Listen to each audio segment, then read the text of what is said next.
फातिमा की रानी माँ, प्रभु यीशु की माँ, आसरा तू ही है माँ।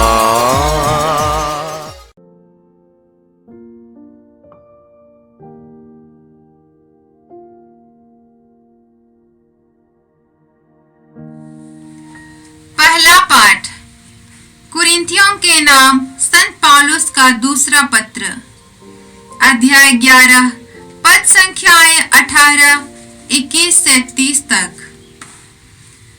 जबकि बहुत से लोग उन बातों की डींग मारते हैं जो संसार की दृष्टि में महत्व रखती है, तो मैं भी वही करूँगा। वे इब्रानी हैं, मैं भी हूँ। वे इज़राइली हैं, मैं भी हूँ। वे इब्राहिम की संतान हैं, मैं भी हूँ। वे मसीह के सेवक हैं। मैं नादानी की झोंक में कहता हूँ कि मैं इस विषय में उनसे बढ़कर हूँ। मैंने उनसे अधिक परिश्रम किया, अधिक समय बंदीगृह में बिताया और अधिक बार कोड़े खाए। यहूदियों ने मुझे 5 बार एक कम 40 कोड़े लगाए। मैं 3 बार बेतों से पीटा और 1 बार पत्थरों से मारा गया।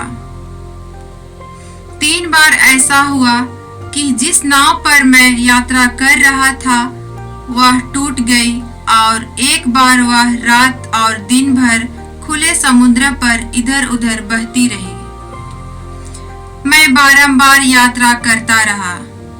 मुझे नदियों के खतरे का सामना करना पड़ा, डाकुओं के खतरे, यहूदियों के खतरे, गैर यहूदियों के खतरे, नगरों के खतरे, निर्जन स्थानों के खतरे, समुद्र के खतरे और कपटी भाइयों के खतरे का। मैंने कठोर परिश्रम किया और बहुत सी रातें जागते हुए बिताई। मुझे अक्सर भोजन नहीं मिला। भूख, प्यास, ठंड और कपड़ों का अभाव, यह सब मैं सहता रहा। और इन बातों के अतिरिक्त सब कलीसियाओं के विषय में मेरी चिंता हर समय बनी रहती है। जब कोई दुर्बल है तो क्या मैं उसकी दुर्बलता से प्रभावित नहीं? जब किसी का पतन होता है तो क्या मैं इसका तीखा अनुभव नहीं करता? यदि किसी बात पर गौरव करना ही है तो मैं अपनी दुर्बलताओं पर गौरव करूंगा। यह प्रभु की वाणी है। ईश्वर को धन्यवाद। भजन अनुवाक्य।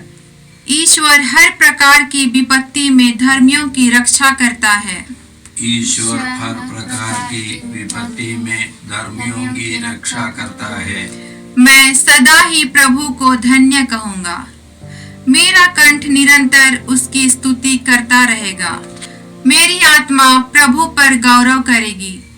विनम्र सुनकर आनंदित हो उठेंगे। अनुवाक्य। ईश्वर हर प्रकार की विपत्ति में धर्मियों की रक्षा करता है। ईश्वर हर प्रकार की विपत्ति में धर्मियों की रक्षा करता है। मेरे साथ प्रभु की महिमा का गीत गाओ। हम मिलकर उसके नाम की स्तुति करें। मैंने प्रभु को पुकारा, उसने मेरी सुनी और मुझे हर प्रकार के भय से मुक्त कर दिया। अनुवाक्य। ईश्वर हर प्रकार की विपत्ति में धर्मियों की रक्षा करता है। ईश्वर हर प्रकार की विपत्ति में धर्मियों की रक्षा करता है। जो प्रभु की ओर दृष्टि लगाता है वह आनंदित होगा। उसे कभी लज्जित नहीं होना पड़ेगा। दीनहीन ने प्रभु की दुहाई दी, प्रभु ने उसकी सुनी और उसे हर प्रकार की विपत्ति से बचा लिया। अनुवाक्य। ईश्वर हर प्रकार की विपत्ति में धर्मियों की रक्षा करता है। ईश्वर हर प्रकार की विपत्ति में धर्मियों की रक्षा करता है। जय घोष। alleluia। धन्य है वे जो अपने को दीनहीन समझते हैं, स्वर्ग राज्य उन्हीं का है। alleluia। प्रभु आप लोगों के साथ हो और आपके आपकी आत्मा के साथ। संतमती के अनुसार पवित्र सुसमाचार। हे प्रभु तेरी महिमा हो। अध्याय 6 पद संख्याएं 19 से 23 तक। प्रभु यीशु ने कहा, पृथ्वी पर अपने लिए पूंजी जमा नहीं करो, जहाँ मोर्चा लगता है, कीड़े खाते हैं और चोर सेंध लगाकर चुराते हैं। स्वर्ग में अपने लिए पूंजी जमा करो, जहाँ ना तो मोर्चा लगता है, ना कीड़े खाते हैं और न चोर सेंध लगाकर चुराते हैं। क्योंकि जहाँ तुम्हारी पूंजी है, वहीं तुम्हारा हृदय भी होगा। आँख शरीर का दीपक है। यदि तुम्हारी आँख अच्छी है तो तुम्हारा सारा शरीर प्रकाशमान होगा, किंतु यदि तुम्हारी आँख बीमार है तो तुम्हारा सारा शरीर अंधकारमय होगा। इसलिए जो ज्योति तुम में है, यदि वही अंधकार है तो यह कितना घोर अंधकार होगा। प्रभु का सुसमाचार। हे ख्रिस्त तेरी स्तुति हो। जय यीशु क्रिस्त में प्रिय भाई और बहनों, आज के पहले पाठ में हम लोगों ने सुना कि संत पौलुस को बहुत कष्ट सहना पड़ा। सुसमाचार के प्रचार प्रसार के बीच में उनको बहुत अन्याय अत्याचार सहना पड़ा, बहुत कष्टों से गुजरना पड़ा। लेकिन वे अपनी दुर्बलताओं पर गर्व करते हैं। उनको मालूम था कि सुसमाचार के प्रचार प्रसार के समय उनको प्रभु के लिए बहुत दुख उठाना होगा। उनके मन परिवर्तन के समय अनानियास नामक एक भक्त पुरुष को प्रभु ने संदेश दिया था कि वह यानी पौलुस को बहुत दुख उठाना होगा, यीशु के लिए बहुत कठिनाई उठाकर सुसमाचार का प्रचार करेंगे। और संत पौलुस ने बिना हिचक अपने दुखों पर कष्टों पर कुड़कुड़ाए बिना वे सुसमाचार के प्रचार प्रसार में लगे रहे। और वे समझते थे कि प्रभु के लिए दुख सहना एक वरदान है, एक बुलाहट है।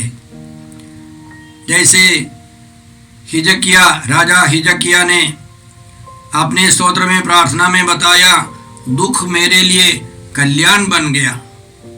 उसी तरह स्तोत्रकार कहते हैं अच्छा हुआ कि मुझे अपमानित किया गया, प्रभु मैंने तेरी आज्ञाओं का पालन करना सीखा। तो अच्छे लोग, अभिषिक्त लोग अपने जीवन में जो दुख आता है, कष्ट आता है, उससे विचलित नहीं होते। उसको वरदान समझकर अपने सामने से अपने सिर पर उसको उठाकर आगे बढ़ते। तो हम लोग भी यह कृपा मांगते हैं कि हमारे जीवन में अन्याय अत्याचार हो या प्राकृतिक प्रकोप हो या कोई समस्या भीतरी बीमारी जैसे समस्या हो, हमको सहना है संत पौलुस के मनोभाव से, या हम लोग ये कहें प्रभु यीशु के मनोभाव से। क्योंकि इस पत्र की शुरुआत में उन्होंने बताया था कि हमारे हर दुख में ईश्वर पिता ईश्वर हमको सांत्वना भी देता रहता है, जिससे हम दूसरों को भी सांत्वना दे सके। इसके अलावा उन्होंने अपने लोगों को, विश्वासियों को, कुरिन्थ के लोगों को या हम सबों को समझाया कि दुख के द्वारा दूसरों को सांत्वना और मुक्ति मिलेगी। दुख बेकार नहीं होना चाहिए। दुखों के द्वारा ईश्वर हमको भरपूर कृपा देते। प्रभु यीशु को मालूम था, बचपन से ही मालूम था कि उनको बहुत दुख उठाना होगा। नेवताओं, महायाजकों और शास्त्रियों के द्वारा ठुकराया जाना, मार डाला जाना और तीसरे दिन जी उठना होगा। तो इसलिए प्रभु यीशु ने अपने जीवन में, अपने शरीर में दुख भोगा है, हमारे लिए अपना असीम प्रेम प्रकट किया है।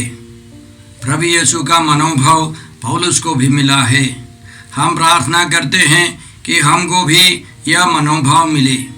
याद रखें, संत पेतरुस ने अपने पहले पत्र अध्याय 4 पद संख्या 1 से यह बताया कि मसीह ने अपने शरीर में दुख भोगा है, इसलिए आप भी शस्त्र की तरह यही मनोभाव धारण करें। तो हम लोगों को याद रखना है कि प्रभु यीशु ने अपने शरीर में दुख भोगा है। संत पौलुस दिन रात बहुत सारे लोगों के द्वारा अन्याय अत्याचार सहा अपने शरीर में दुख भोगा है, मन में दुख भोगा है। हम लोगों को भी शस्त्र की तरह यही मनोभाव धारण करना है। और विशेष करके इन विषम परिस्थितियों में पिछले करीब 1.5 साल से हम लोग कोरोना वायरस से परेशान है।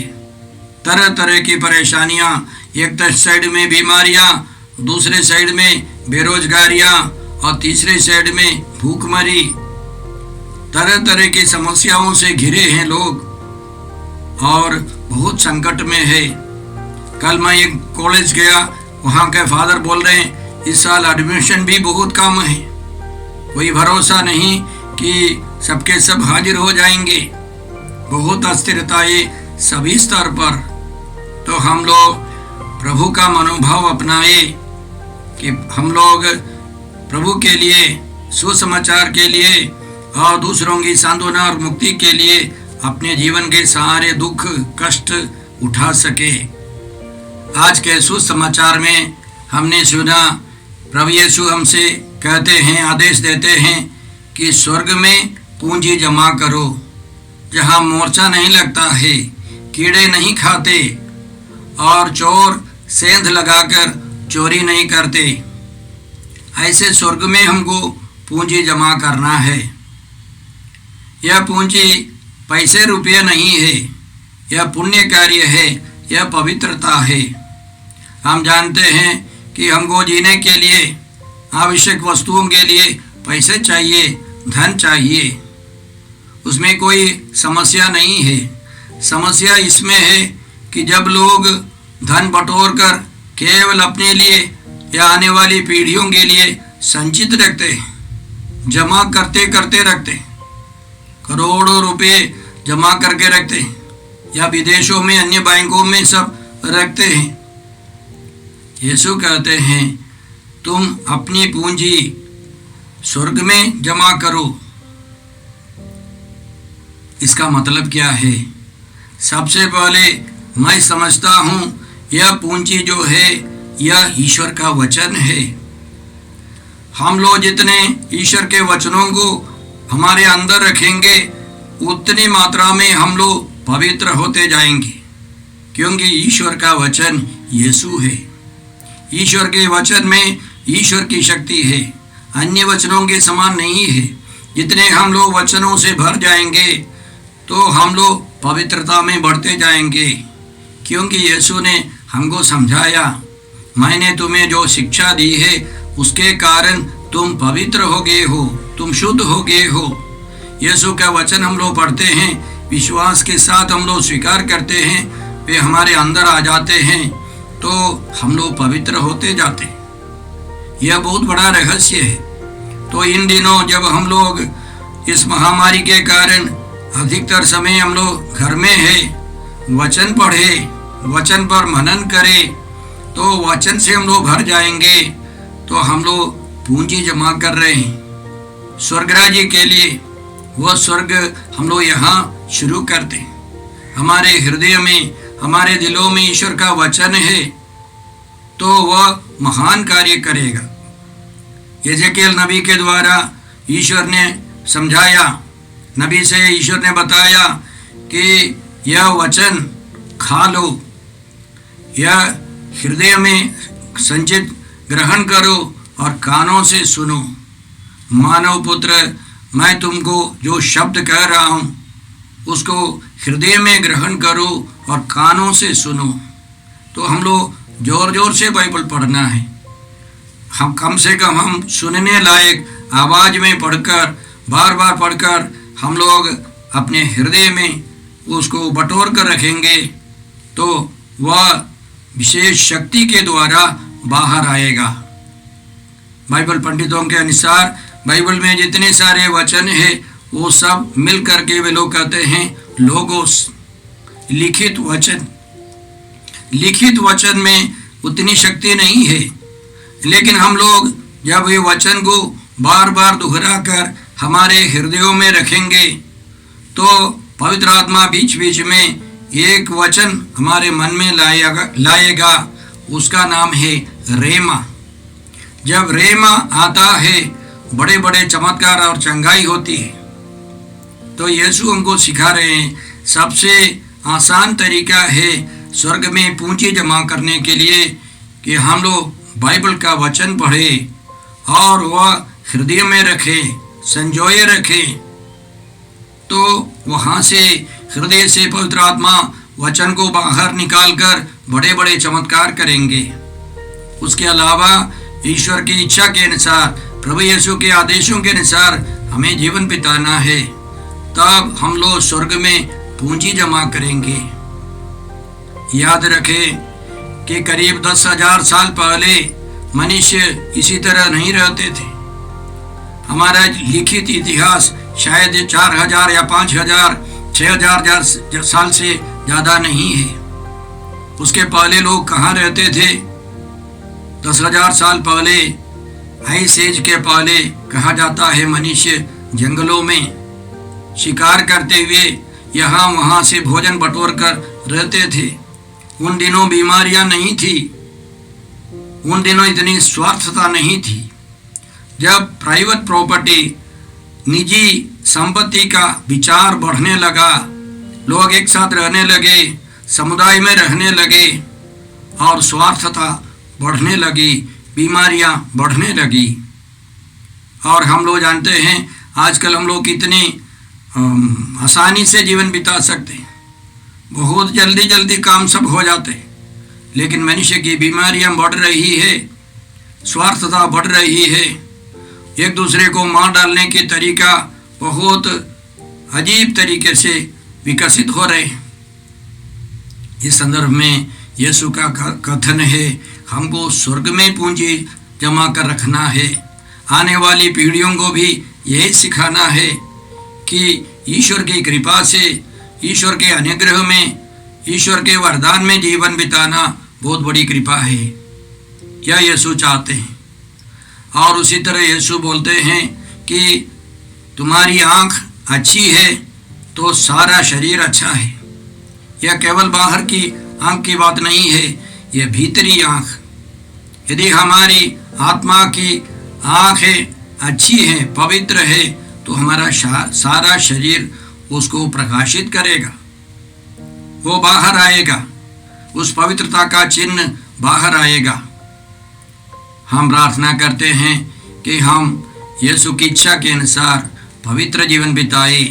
हम अपनी पूंजी जो है वह इस दुनिया के लिए नहीं, अनंत जीवन के लिए स्वर्ग राज्य में हम लोग जमा कर सके।